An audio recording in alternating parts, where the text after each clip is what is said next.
Hello everyone. In this video, we will discuss about the important works and the summary of the John Keats. In my last video, I was discussed about the biography of the John Keats, and in this video, I will discuss all about his important work. First है Ode to the Nightingale, Ode on the Grecian Urn, Ode to Psyche, to Autumn, Ode on Melancholy, Ode on Indolence, Sleep and Poetry, Isabella or the Plot of Basil, The Eve of St. Agnes, On First Looking into Chapman's Homer, Endymion, Lamia, Hyphen, La Belle Dame Sans Mercy. तो इस video में हम केवल इन 8 works के बारे में हम study करेंगे, इनकी समरी, इनका बैकग्राउंड, इनकी थीम्स के बारे में जानेंगे, ये कब पब्लिश हुई थी सारे वर्क्स और कब लिखे गए थे, और नेक्स्ट वीडियो में बाकी वर्क्स के बारे में डिस्कस करेंगे. So the first work is ode to the Nightingale.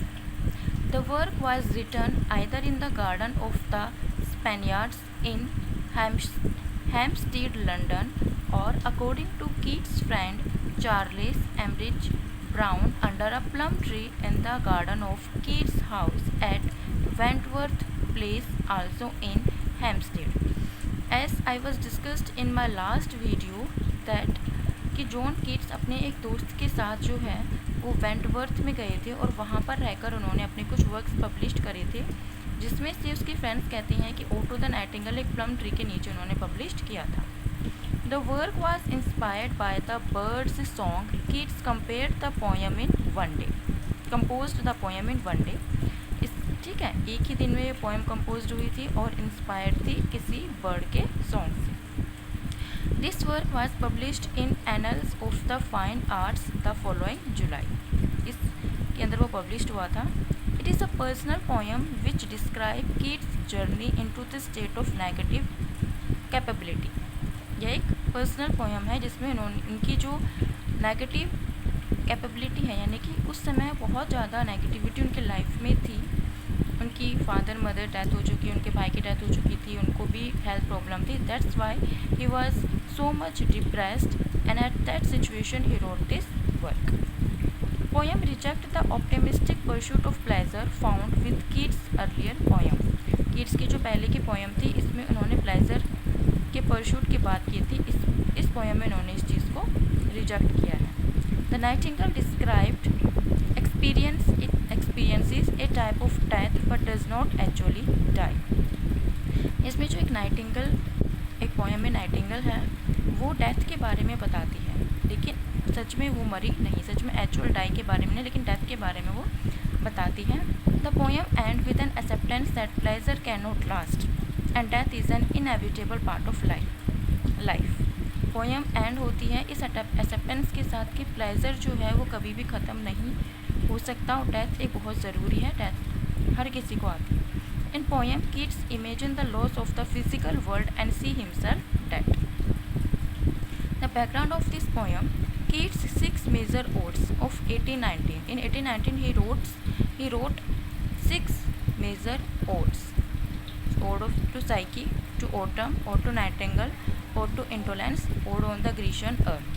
ये इन्होंने ओड्स जो है वो 1819 में लिखे थे. And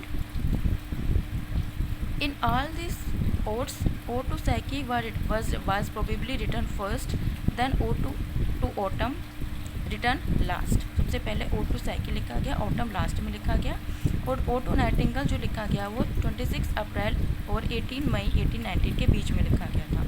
the exact date of ode to nightingale as well as those of ode to indolence, ode on melancholy, ode to Grecian urn is unknown. Keats that all May 1819, मतलब date unknown है और Keats ने उनको मई 1819 की date दी थी. However, he worked on the 4 poems together and there is a unity in both their stanza forms and their themes. At that time, he wrote 4 poems together. That's why all 4 poems, stanza forms and themes are similar. The poem was later included in Keats' 1820 collection of poems Lamia, Isabella, The Eve of St. Agnes and other poems. बाद में ये जो poem है वो ये जो इनकी collection है इसके साथ वो शामिल हो गई थी। The structure of the poem, Keats experimentally combine two different type of lyrical poetry को उन्होंने इसमें कंबाइन किया है। एक तो है ओडल हाइम को कंबाइन किया है and the lyric of questioning voice, questioning इसके अंतर्गत की गई है इस पोयम में। That respond of the olden hymn, जिसमें ओल्डन हाइम्स को के क्वेश्चन, ओल्डन हाइम्स ने इसको आंसर किया, यानी कि इसमें लिरिकल तरीके से क्वेश्चंस पूछे गए हैं और ओल्डन हाइम्स इनके आंसर है। This combination of structure is similar to that in ode on the Grecian urn, ode on the Grecian urn में भी यही चीज़ है। The stanza form of the poem is a combination of elements from Petrarchan sonnets and Shakespeare sonnet. जो stanza का form है वो Petrarchan sonnet और शेक्सपियर सोनेट का कम्बिनेशन है। It describe a series of conflict between reality and the romantic ideal of unity with nature. Romantic poetry क्या थी? Romantic poetry में नेचर के बारे में बताया जाता था, but this poem has a conflict between the reality and the unity with nature. Poem is connected to the art of music, painful and similar to death. This is the main theme of this work. The next poem, the next ode, or you can say that poem, was Ode on the Grecian Urn, which was written in 1819, and this work was published anonymously without the name of the author in Annals of the Fine Arts. Ode to the Nightingale and Ode on the Grecian Urns, both published firstly in the Annals of the Fine Arts in 1819. The poem is one of the several great odes of 1819, as I was discussed earlier that Ode on the Grecian Urns is the main odes, great odes of 1819, which includes Ode to the Indolence, Ode to Melancholy, Ode to Nightingale and Ode to Psyche. The most important line is, the final line of the poem is beauty is truth and truth beauty. ये आपको याद रखनी है, ये कई बार हर question में आती है कि beauty is truth and truth beauty कौन से वर्क से ली गई है। तो यह है ode to the Grecian urn, जो कि जॉन कीट्स ने लिखा गया था, उससे ली गई। Then the background of this work. In spring 1819, Keats left his job surgeon to be a poet. He burdened with money problem and his brother Tom's health. Under this condition, he completed 5 odes. At that time, when he published this work, he suffered from the money problem.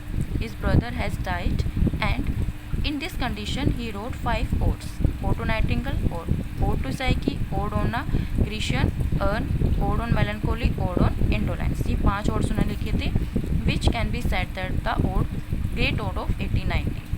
But the exact date of all these are unknown. Keats' inspiration for the topic from Haydom's Examiner articles. इस चीज़ ये जो earn है, ये जो odd उन्होंने लिखा है, इसका इंस्पिरेशन इसे कहाँ से मिला था? हेडम्स के एग्जामिनर आर्टिकल से। इस idea of using classical Greek art as a metaphor originate by this, मतलब उसका जो आइडिया था कि वह जो है वो ग्रीक आर्ट को इस्तेमाल करेगा, वो हेडन के वर्क से ही उसे इंस्पिरेशन मिला था। Poem was completed in May 1819 and first printing in Jan 1920, published with Ode to Nightingale in the Annals of Fine Art. The structure, Keats developed his own type of ode in Ode to Psyche. Ode to Psyche में उसने क्या करा? अपना खुद का एक ode develop किया था अपने Ode to Psyche एक वर्क में, और उसके बाद Ode on Grecian Urn में भी उसने वही ode अपना अप्लाई किया है। He altered this new form in Ode to a Nightingale, और उसके बाद Ode to Nightingale में भी वही उसने फॉर्म यूज़ किया है, Ode on Grecian Urn में भी यूज़ किया है। Ode on Ocean Gun by adding a secondary voice within the ode, creating a dialogue between 2 subjects. इसमें उन्होंने क्या करा है कि एक डायलॉग उन्होंने कंपोज किया है 2 सब्जेक्ट्स के बीच में, इस Ode on the Grecian Urn में। The technique is called ekphrasis. Ekphrasis जिसको बोला जाता है, एक्फ्रासिस मतलब होता है describing a thing with detail, किसी भी एक चीज़ को डिस्क्राइब करना डिटेल में, उसको बोला जाता है एक्फ्रासिस। ये चीज़ किड्स ने डेवलप करी थी। The summary of this work is, the speaker is talking to an urn. Urn होता है एक मटका, घड़ा, जिसके ऊपर बहुत सारी नक्काशी की गई है। The speaker is talking to an urn, he goes from picture to picture questioning what is going on. वह एक पिक्चर से दूसरी पिक्चर में जाता है और क्वेश्चन करता है कि इस अर्न में जो पिक्चर्स दी गई है उसके अंदर क्या हो रहा है। Then he tell us that everything on the urn is frozen in time and will last for ever. उसने बोला कि इस अर्न में जो कुछ भी लिखा हुआ है वह सब कुछ फ्रोजन हो चुका है, रुक चुका है, और हमेशा के लिए वो यहाँ पर रहने वाला है। Beauty is truth, truth beauty, मतलब ब्यूटी ही सच्चाई है और सच्चाई ही ब्यूटी है। थीम क्या है? This code discuss art and arts audience, arts के बारे में डिस्कस करता है, describing relationship between art and humanity. Then ode to Psyche, his third ode, written in spring 1819। The poem is the first of his 1890 ode, जो अभी मैंने आपको बताया था कि ग्रेट ओड्स ऑफ 1819, जो कि 5 ओड्स हैं। इन ओड्स में सबसे पहला ओड्स जो है वो कौन सा था? Ode on Psyche. It is an experiment in the ode urn. Ode urn में इसमें ये एक एक्सपीरियंस है, इसके अंदर का उसने क्या करा है कि इस ओड के अंदर का जॉन कीट्स ने अपना एक एक्सपेरिमेंट करा है, एक नया अपना एक ओड का फॉर्म डेवलप किया है। Background, at the age of 83 Keats left the Guy's hospital. It is uncertain whether when the poem was actually completed. Keats was composed to a few sources of the psychic myth.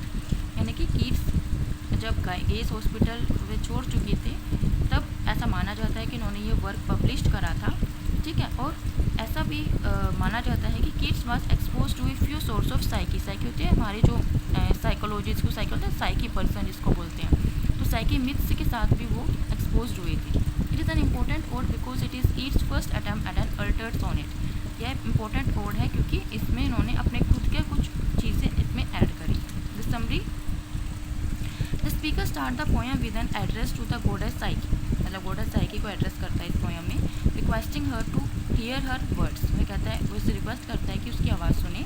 He saw two fair creature lying side by side. वह देखता है कि दो creature हैं side by side लेटे हुए हैं, embraces each other but their lips did not touch.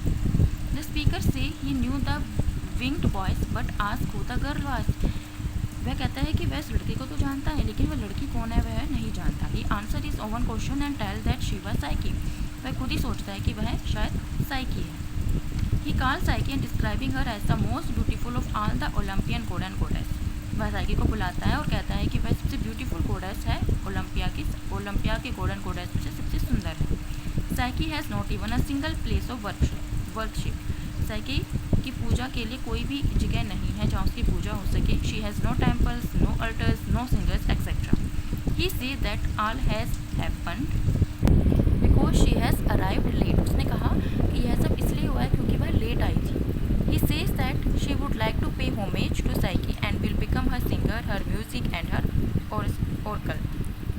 Kids कहता है कि वह उस साइकी का क्या बनना चाहता है? सिंगर, उसका म्यूज़िक, और उसको वह होमेज देना चाहता है कि उसकी भी पूजा हो। तो ये है ode on Psyche. Then the fourth work is to autumn which was composed on 19 September 1819 and this work was published in 1820. This work was composed in Winchester. Published in a volume of kids poetry that include Lamia and the Eve of St. Agnes. It means this work was published that volume which consists his another work like Lamia and the Eve of St. Agnes. To Autumn is the final work in a group of poems known as Keats 1819 Odes. 1819 Odes का सबसे last work जो है to autumn है और सबसे पहला कौन है? Ode to Psyche. It has 3 stanza, 3 stanza इसमें, 18 लाइन स्टैंजा है। Describe a procession through the season. इसमें सीजन्स के बारे में बताया गया है, जिस प्रकार सीजन्स आते हैं उसको बताया गया है। The work has been interpreted as the meditation on death and as an allegory of artistic creation as Keats' response to the Peterloo Masquerade। यानी कि इसके अंतर्गत डेथ के बारे में बताया गया है और डेथ की एलर्जी इसमें की गई है, डेथ को एक आर्टिस्टिक क्रिएशंस के रूप में दिखाया गया है। Background, during spring of 1819 he wrote many odes after May के बाद, स्प्रिंग 1819 में मई के बाद उसने बहुत सारे ओड्स लिखे थे। He began to pursue other forms of poetry including the verse tragedy, Otho the Great in collaboration with friends Charles Brown, the second half of Lamia and unfinished epic Hyphen। इस समय उसने बहुत सारे अलग अलग अपने वर्क भी start करे थे जैसे Othello the Great, Lamia and Hyperion. 19 September 1819 he wrote to autumn लिखी थी इसने। Keats declining death and personal responsibilities raised obstacles to his continuing poetic efforts. On 19 September 1819, he worked near Winchester along the river Itchen. The scene of that palace inspired him to write the poem. तो background यही है कि वह Winchester में एक river है इचन, वहाँ पर वर्क कर रहा था, तो वहाँ की सीन ने उसको इंस्पायर किया ऑटम लिखने के लिए। The theme of the theme क्या है इसकी, to autumn describe in its 3 stanza 3 different aspect of the season इसमें बताए गए हैं। एक सीज़न के 3 एस्पेक्ट जो होते हैं वो बताए गए हैं सीजन्स के। सबसे पहले फ्रूटफुलनेस, कि जब पेड़ पौधे आ जाते हैं, लेबर, ठीक है, मतलब उसमें जो थोड़ी बहुत मेहनत होती है, पेड़ पौधे जो मेहनत करते हैं और उसके बाद सब पेड़ सारे मुरझा जाते हैं। Autumn is represented metamorphically as one who conspire, who ripen fruits, who harvest, who make music. Autumns को रिप्रेजेंट किया गया है कि जो क्या करता है, राइपन करता है फ्रूट्स को, म्यूजिक लेकर आता है, हार्वेस्ट करता है। Autumn is personified as an harvester, autumn को हार्वेस्टर बताया गया है, पर्सोनिफाइड किया है हार्वेस्टर की तरह।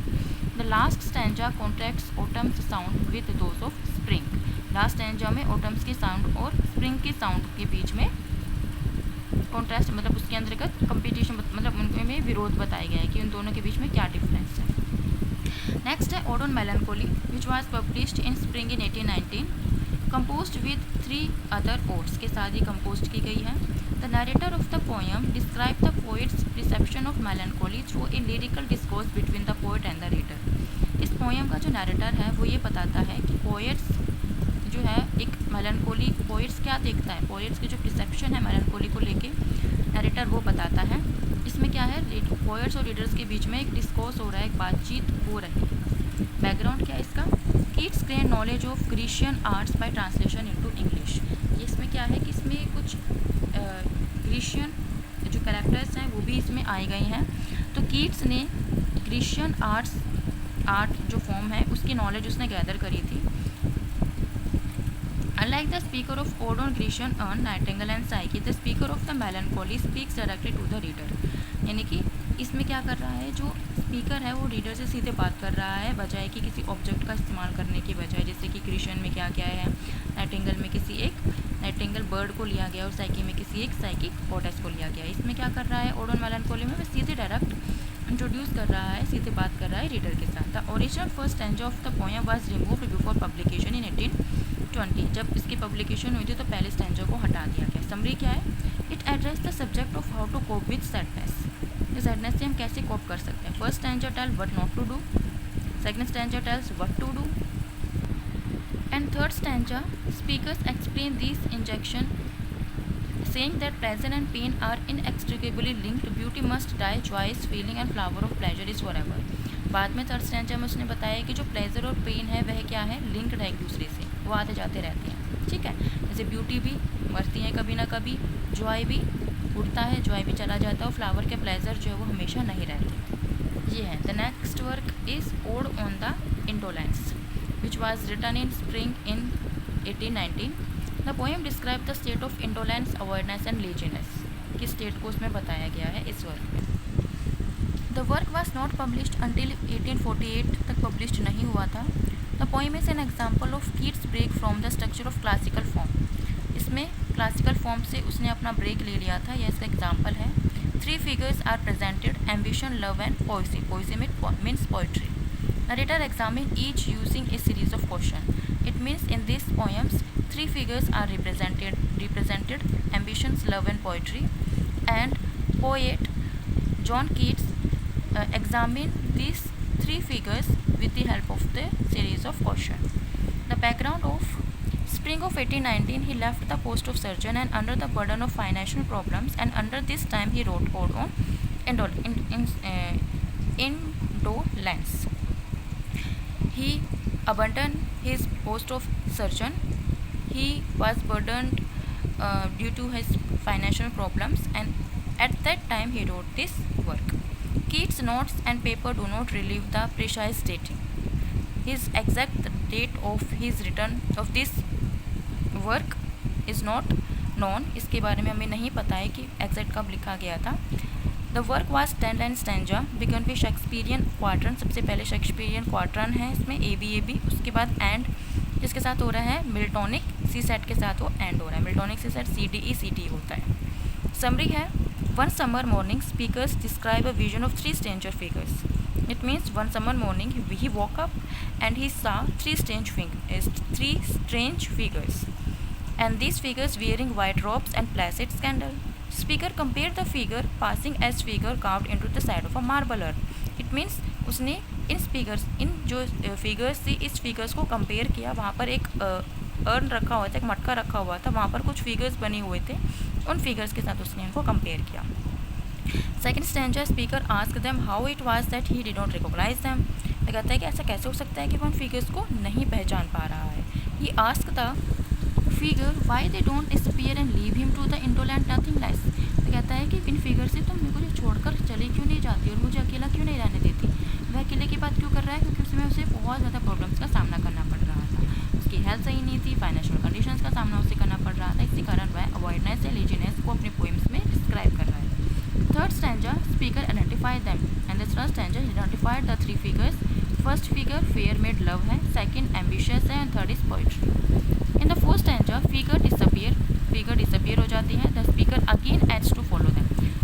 स्पीकर क्या करता है, उनको फॉलो करने की कोशिश करता है, बट ही सी दैट अर्ज इज फुली। कहता है कि चाहना गलत है, लव फ्लीटिंग मतलब उड़ चुका है, एम्बिशन मॉर्टल है, एम्बिशन कभी मरता नहीं है, और poetry has nothing to offer. Poetry या पोइट्री को कुछ नहीं दिया जा सकता। और फिफ्थ में स्पीकर लेमेंट्स अगेन, फिफ्थ में वो दोबारा से दुखी होना शुरू हो जाता है। थीम है इसका, the poem centre on humanity and human nature when poet see the figure he want to know their names. इसमें ह्यूमैनिटी की बात की गई है। He realise that they are representative of love, ambition and poetry. He arch what love actually means. He rejects ambition, but it requires more work. Narrator is unable to find a reason to banish poetry, which reflect the poem's inner conflict. यानी कि इसमें बताया गया है कि सबसे पहले वो लव के बारे में कहता है कि जो लव है वह क्या है, लव फ्लीटिंग हो जाता है, लव भी हमारे हृदय से चला जाता है। एम्बिशन जो होता है वो मॉर्टल है, लेकिन उसमें बहुत ज़्यादा वर्क की ज़रूरत होती है। और पोइट्री जो ऐसा है, वह पोइट्री को ख़त्म करना चाहता है, लेकिन वह पोइट्री को ख़त्म नहीं कर सकता, क्योंकि उसके अंदर पोइट्री है, कि वह खुद एक पोइट है। और to and on indolence suggest that Keats is resign to giving up his career as a poet because poetry can not give him the immortality he wanted from it. मतलब ऐसा माना जाता है कि यह पोएम, इस पोएम में वह बताना चाहता है कि वह पोएट के पोस्ट से रिज़ाइन देना चाहता है, क्योंकि पोइट्री उसे वो चीज़ नहीं दे रही है जो वह चाहता है। क्या चाहता है वो, इमोरलिटी नहीं दे रही। Seventh work, Sleep and Poetry, which was written in 1816, started late one evening while staying the night at Leigh Hunt's cottage. उसने तभी स्टार्ट किया था। It is an example of Keats' poor-centric poetry का example है, yet it contains lines that make such a simplistic reading problematic. His eighth work was Isabella or the Plot of Basil, which was written in 1818. It is a narrative poem. Narrative means the poem which has a story. This work was adapted from a story in Boccaccio's Decameron.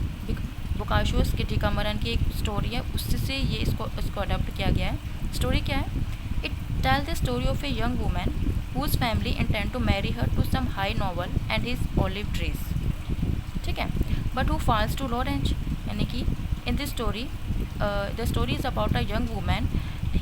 Her parents wanted her to marry with some high noble man, but she loves Lawrence, one of her brother's employee. When the brothers learn, they murder Lorenzo and bury the body. जब उनके brothers को पता चलता है तो वह उसको murder कर देते हैं लोरेंचो का, और उसकी बॉडी को दाब देते हैं। His host inform Isabella in a dream. He exhumes the body and bury the head in a plot of basil. और जब उसे पता चलता है कि उसके होस्ट उसे आकर ये बताता है, तो वह उसकी बॉडी को दोबारा से कुरेदती है और उसके हेड को एक फोटो पैसल में जला देती है। तो ये स्टोरी है। This is all about for today. In my next video I will discuss some other works of the John